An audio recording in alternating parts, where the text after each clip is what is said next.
इससे चोट नहीं पहुंचने वाली है।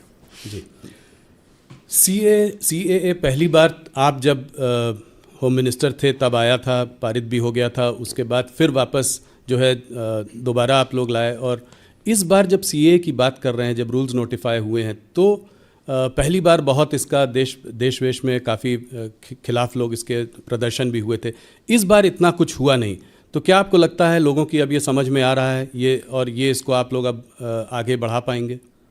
देखिए, मैं समझता हूँ कि सबसे बड़ा संकट यदि विपक्ष के पास है तो सबसे बड़ा संकट है उनके पास मुद्दों का अकाल है जी। और उनके पास ऐसे एजेंडा आइटम्स नहीं हैं ताकि जनता को विश्वास दिला सकें, भरोसा दिला सकें कि हमारी सरकार बनेगी तो हम ये करेंगे। और उन सारी राजनीतिक पार्टियों को लेकर आम जनता में एक विश्वास का संकट भी है, लोग उनकी बातों पर भरोसा भी नहीं करते। अब इसको लेकर तरह तरह की गलतफहमी पैदा करने की कोशिश जो है विपक्ष के द्वारा की गई है, लेकिन मैं विश्वास के साथ कह सकता हूँ कि इस सिटीजनशिप अमेंडमेंट एक्ट के कारण किसी की नागरिकता समाप्त नहीं होने जा रही है। कल ममता बनर्जी ने कहा है कि लोग वोट नहीं दे पाएंगे जब ये हो जाएगा, तो और उसके पीछे DMK ने भी कहा है कि इसको हम होने नहीं देंगे। हेल्दी डेमोक्रेसी में इस तरीके से जनता को गुमराह नहीं किया जाना चाहिए, और मैं समझता हूँ ममता जी को भी जानकारी होगी इस सच्चाई की कि इस नागरिकता कानून यानी सिटीजनशिप अमेंडमेंट एक्ट के कारण किसी की नागरिकता जाने वाली नहीं है। जी, अगर क्रोनोलॉजिकली देखें तो CAA के बाद नेशनल रजिस्टर ऑफ सिटीजन्स भी आना चाहिए, NRC आना चाहिए, इसके बारे में क्या बुरा है? जो भारत के नागरिक हैं, यदि उनका रजिस्टर तैयार होता है, इसमें किसी को क्यों आपत्ति होनी चाहिए? और एक गलतफहमी राहुल जी और पैदा करने की कोशिश की जा रही है कि दुनिया किसी देश का यदि कोई मुसलमान यदि मान लीजिए सिटीजनशिप लेना चाहता है किन्हीं विशेष परिस्थितियों में जी, तो उसको सिटीजनशिप नहीं मिलेगी। मैंने पहले ही कहा कि हम लोग जाति, पंथ और मजहब के आधार पर भेदभाव की राजनीति करने वाले लोग नहीं हैं। कोई यदि ऐसी विशेष परिस्थितियाँ होती हैं और कोई यदि भारत की नागरिकता लेना चाहता है तो उस पर भी हमारी सरकार विचार कर सकती है। और मैंने स्वयं जिस समय ये बिल तैयार हो रहा था उस समय भी हमने नागरिकता दी है अदनान स्वामी को। जी, पाकिस्तान के CAA में मुसलमान नहीं है, CAA के अंतर्गत मुसलमानों को नागरिकता नहीं दी जाएगी। CAA के उसके अंदर मुसलमान तो है नहीं, परिस्थितियों पर निर्भर करता है। जी, तो NRC आप कह रहे हैं कि आएगा अगले, उसको भी आप लोग लेकर आएंगे अगले टर्म में, आप उसमें आप कह रहे हैं कि उसमें क्या? वैसे NRC किसी को भय नहीं लगना चाहिए जी, अनावश्यक किसको लेकर हुआ खड़ा किया जा रहा है, लोगों के अंदर भय पैदा करने की कोशिश की जा रही है। और मैं समझता हूँ विपक्ष को इन सब सारी चीज़ों से, अफवाहों से बचना चाहिए। विपक्ष को भी यदि राजनीति करनी चाहिए तो तथ्यों के आधार पर, अनावश्यक जनता की आंखों में धूल झोंक कर राजनीति नहीं करनी चाहिए। विपक्ष के अंदर भी वह दमखम होना चाहिए कि यदि राजनीति करनी है तो जनता की आंखों में धूल झोंक कर राजनीति न करें, बल्कि जनता की आंखों में आंख डालकर राजनीति करें। जी, बड़ा बयान है आपका। मंदिर वहीं बनाएंगे, आपका बहुत बड़ा बयान था, बहुत बड़ी आपकी प्रॉमिस थी जो आपने जनता के सामने जो करके दिखाया। एक और आपका नारा था, एक और आपका नारा है कि अभी तो ये झांकी है, मथुरा काशी बाकी है, तो इसको आप कैसे देखते हैं इस वक्त? क्या अगले कार्यकाल में इस पर भी काम आगे बढ़ाया जाएगा? आपने लोगों ने किया है जी, ये आएगा इलेक्शन मैनिफेस्टो में, इस पे आपका पर्सनल मत भी जानना चाहूँगा। नहीं, इलेक्शन मैनिफेस्टो में क्या आएगा तो मैंने पहले ही बताया। पर वैसे मथुरा काशी के बारे में यही मैं आप लोग तो पहले से कटिबद्ध हैं कि आप इलेक्शन मामला सब जुडिस है जी, मामला सब जुडिस है जी। अब तो ज्ञानवापी मुझे लगता है कि फैसले की प्रतीक्षा करनी चाहिए, तो उसके हिसाब से आगे बढ़ेंगे। एक चीज़ राजनाथ जी और कि काशी और मथुरा अपनी जगह पे है, पर यह सिलसिला कब तक चलेगा? कितने जगहों पे हम मंदिर बनाएंगे? क्या ये यहाँ पर ख़त्म होना चाहिए कोई एक जगह पे कि ये आगे बढ़ता चला जाएगा, इसमें हम ऐसे करते चले जाएंगे? मोहन भागवत जी ने भी कहा है कि काशी और मथुरा के बाद हिंदुओं को भी इस बात पर विचार करना चाहिए कि आगे कैसे देखना है, क्योंकि एक सेक्युलर कंट्री में हमको सब साथ में रहना है। तो इसका आपका अपना मत क्या है?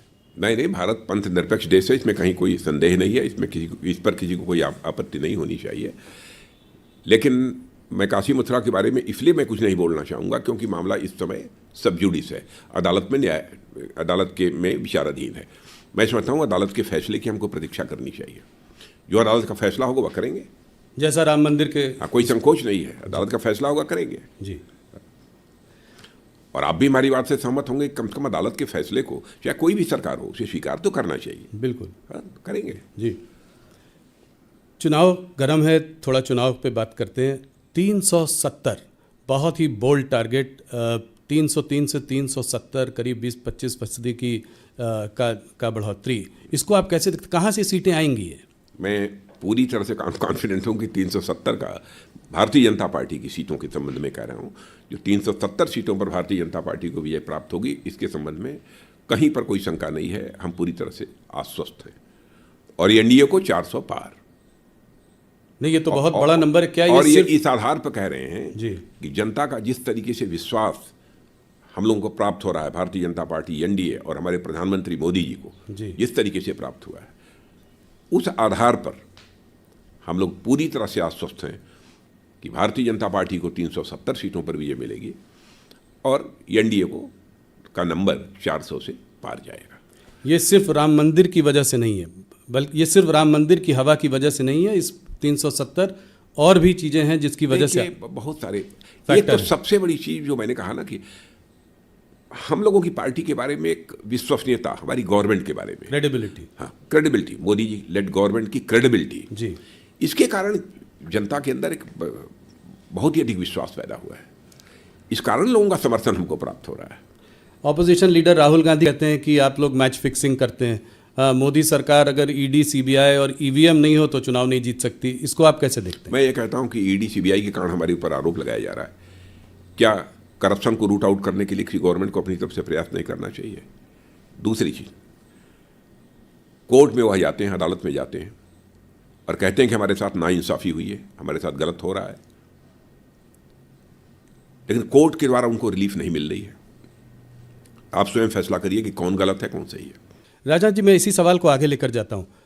ईडी और सीबीआई पर विशेष इंटेलिजेंस एजेंसीज का जो इस्तेमाल हो रहा है, ऑपोजिशन कह रही है, वो सिर्फ ऑपोजिशन लीडर्स को हैरेस करने के लिए हो रहा है।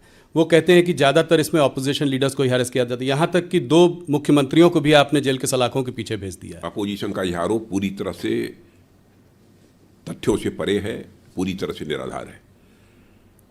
एजेंसी अपना काम कर रही हैं, करप्शन को हम रूट आउट करना चाहते हैं, न रूट आउट हो तो कम से कम मिनिमाइज तो हम करना चाहते हैं, हमारा ये एफर्ट है।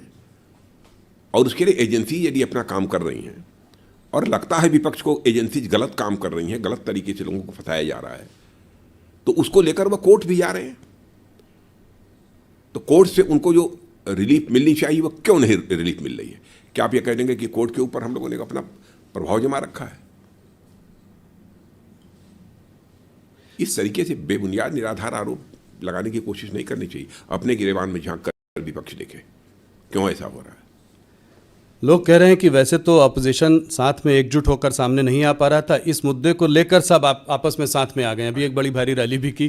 क्या रैली हुई? तो ये भारत जोड़ो जो है, ये ऑपोजिशन जोड़ो या आपने करवा दिया है? नहीं, वो भी तो नहीं जुड़ रहे हैं। अभी भी आपको लगता है कि नहीं जुड़ पा रहे हैं? इसका चुनाव पर क्या असर पड़ेगा? आपको लगता है कि ये पार्टियां, हम लोग भी चाहते हैं स्वस्थ लोकतांत्रिक व्यवस्था में एक सकारात्मक सोच का एक प्रभावी प्रतिपक्ष होना चाहिए, लेकिन यह प्रतिपक्ष अपनी भूमिका निभा ही नहीं पा रहा है। जो प्रभावी भूमिका इनकी होनी चाहिए उसे नहीं कर पा रहे हैं। इसके लिए वे जिम्मेदार हैं। इसके लिए रिस्पॉन्सिबिलिटी हमारे ऊपर नहीं फिक्स की जानी चाहिए। ये मुख्यमंत्रियों की अरेस्ट को लेकर, केजरीवाल जी की अरेस्ट को लेकर यूनाइटेड नेशंस ने भी कहा है कि देश में चुनाव फ्री और फेयर होने चाहिए। हमारे देश में चुनाव फ्री और फेयर, इस पे आपकी क्या? नहीं, यूनाइटेड नेशन कौन होता है हमारे बारे में कहने वाला फ्री एंड फेयर होने चाहिए? उसके पहले भी फ्री एंड फेयर इलेक्शन हुए थे। ये कहाँ से बात आ गई? अच्छा, मान लिया कि एजेंसी ने गलत गिरफ्तार किया, चीफ मिनिस्टर को, डिप्टी चीफ मिनिस्टर, किसी को गिरफ्तार किया, तो कोर्ट के द्वारा राहत क्यों नहीं मिल पा रही है? कोर्ट के द्वारा उनकी क्यों नहीं जमानत होती है? कोर्ट के द्वारा क्यों नहीं रिहा कर दिए जाते हैं? जी, काफ़ी सारे नेता जो हैं काफ़ी समय से जेल के पीछे हैं, मगर संजय सिंह को अभी जो है, मैं राहुल जी 6 महीने के बाद, राहुल जी आप ये बतलाइए जी, हम लोगों को क्या करना चाहिए जेल में? क्या करें इसके लिए? हमारी सरकार को क्या करना चाहिए? जो भी उनके ऊपर आरोप लगे हैं, हम कहने के सारे आरोप बेबुनियाद हैं, निराधार हैं। हम एजेंसीज के ऊपर प्रेशर बिल्डअप करें? क्या करना चाहिए हमको? वो कह रहे हैं कि टाइमिंग कुछ इलेक्शन के पहले ज़्यादा जो है कार्यवाही हो रही है ऑपोजिशन लीडर्स के। इतनी जल्दी क्या थी, थोड़े दिन इलेक्शन तक रुक देखिए, सकते आपको थे। जानकारी होगी, दिल्ली के मामले में लगभग वर्षों पहले से ही इसकी जांच चल रही है जी। और उसके परिणाम स्वरूप यह सब सारी चीज़ें हो रही हैं। और फिर से मैं अपनी बात को दोहराना चाहता हूँ, यदि एजेंसी ने गलत किया है, सरकार का कोई लेना देना नहीं, एजेंसी ने भी गलत किया है,